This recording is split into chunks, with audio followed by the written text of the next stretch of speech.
Hi. So today I want to talk about something called Fang which is translated active relaxation. In a lot of Tai Chi systems, people just call it Song, and in the classics, it's typically just called Song as a way of relaxation. But in the system that I studied, it was always called Fang Song, which always to me was a little bit more descriptive.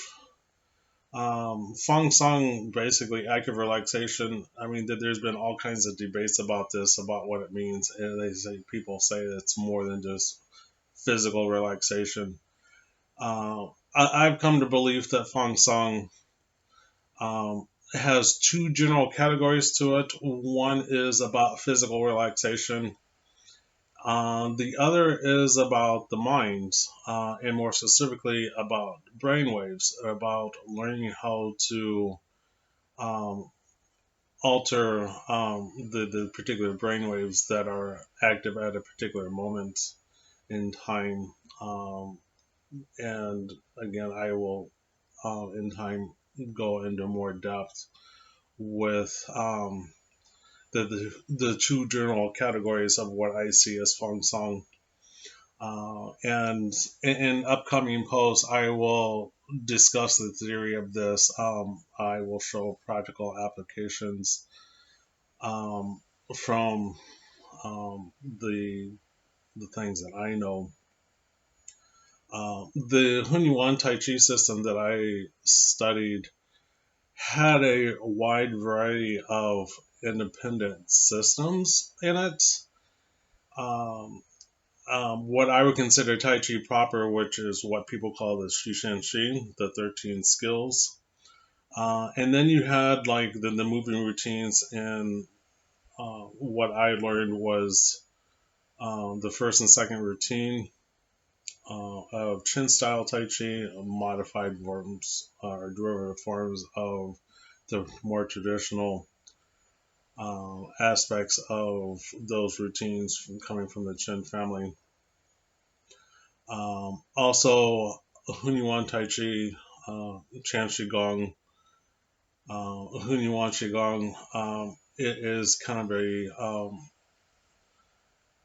the way I perceive it is an energy work system like Reiki, but very specifically dealing with the um, uh, what's called the Qi by May, which is what's called the Eight Extraordinary Meridians. And in upcoming posts, I will be discussing in more depth what I've come to believe about the Eight Extraordinary Meridians. It's not my beliefs. I mean, what I hold to is not overly common, and um, I know there will probably be debates of what I have come to believe, but I mean, these are the things that I've come to believe based on my own studies and practical experience. And Chan Qigong, which is basically what's considered silk rolling exercises. I've never really liked the term silk rolling exercises. Some people translate it as that. I found out a few years ago that Chan Shi is also could be translated Chan Temple. I mean, I'm also very much aware that the characters, the Chinese characters, probably don't mean that, but I always find the actual translations of the characters can have different meanings, and even if you don't actually translate from the direct Chinese characters, the various meanings of some of these terms can have um, insight into larger aspects of what these things are trying to teach.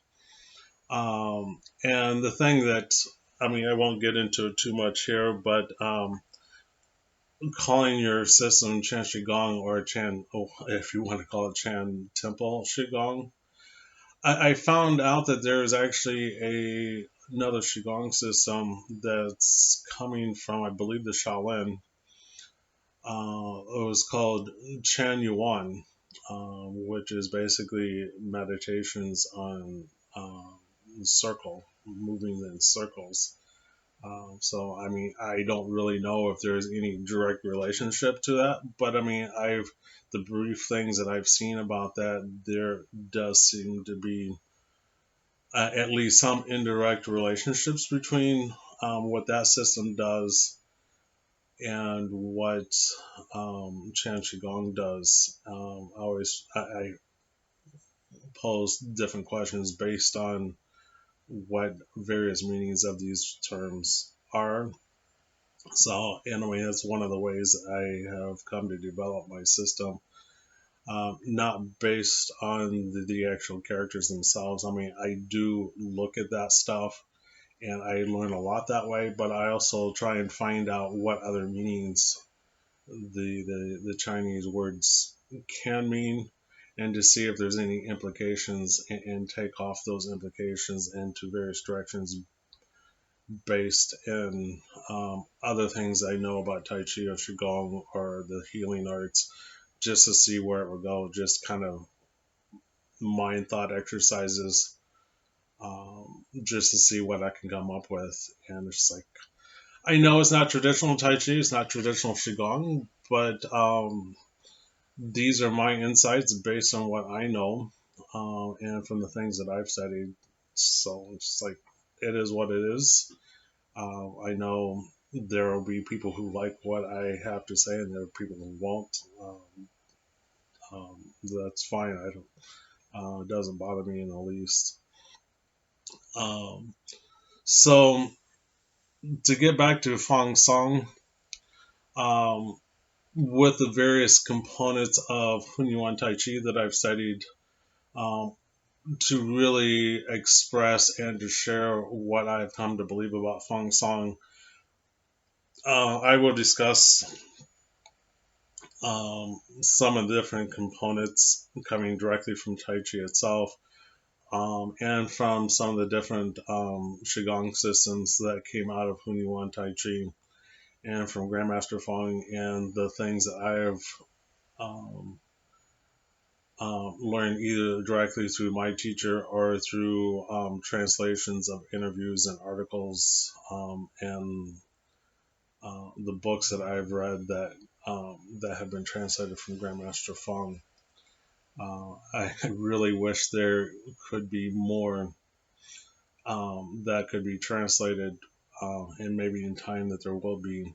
Um, and when I learned the Hunyuan Tai Chi system, the things that I learned didn't really go into a lot of the theoretical stuff that came later from Grandmaster Fung, and I have found quite a bit from the interviews and the couple of books that have been translated into English, um, from Grandmaster Fung, that has really helped me understand Hunyuan Tai Chi.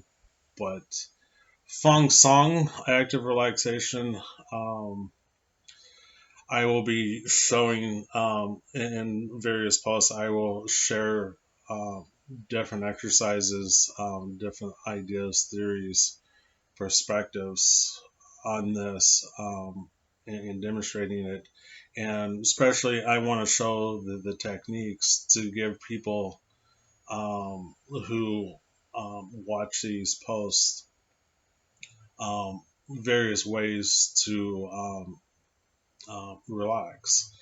And there are very basic ways, and there are ways that become a whole lot more advanced. And of course, um, a lot of this becomes meditation. I decided a long time ago from my studies, I don't really believe that. I mean, people can meditate, but I don't think that you can go into a meditation state directly. I think it all comes through active relaxation. And I mean, I know that's tactical, or it could be, or that might make sense. I don't think that people can meditate per se. I think they can do active relaxation, and then the brain waves altar, which that's when the real meditations start. And all you can do is really um, do your relaxation to allow these things to occur. I don't think that you can just do it. Um, I mean, over a lot of time and training, you can get into altered brainwave states fairly quickly. I mean, like anything else, you can train that. So I guess that if you want to call that meditation, so be it.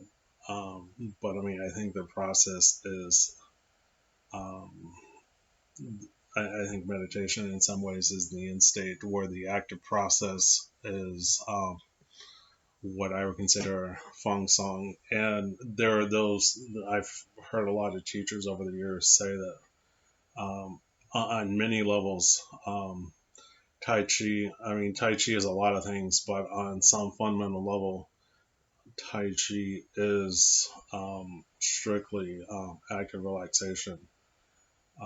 And again, I will go into that a lot more.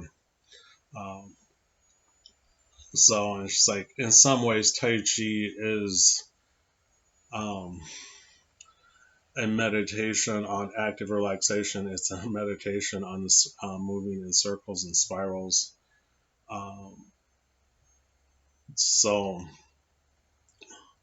um, so that's kind of an introduction to Fang Song, which is kind of a brief thing.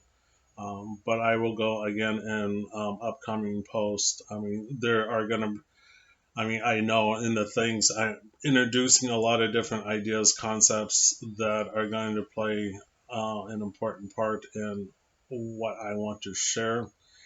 And a lot of these introductory posts that I am doing currently is to try and set up and introduce the some of the major concepts that I will be discussing and sharing techniques about. Um, so it's just like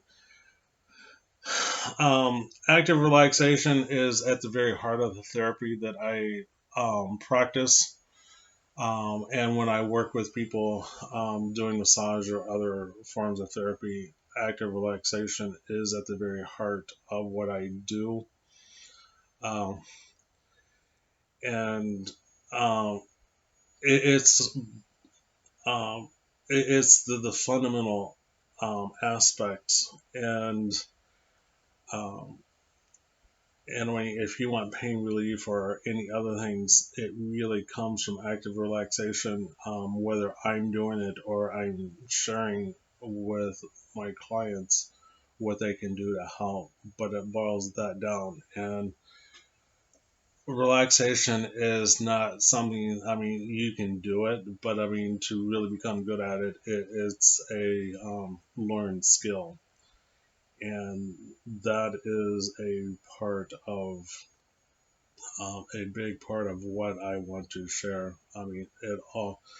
I mean, to really say that if there's two words that describe everything that I'm going to share with people as a professional, it's active relaxation. Active relaxation um, can relieve. I mean, especially in the what's going on in the world today with people stressed more than ever now.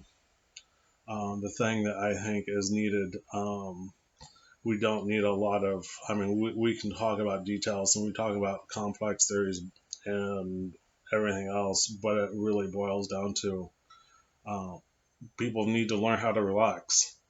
And whether through massage therapy or energy work or movement or Tai Chi or whatever, it really boils down to I'm going to show you techniques to help you to become um, where you can teach yourself to become active, I mean, actively relax.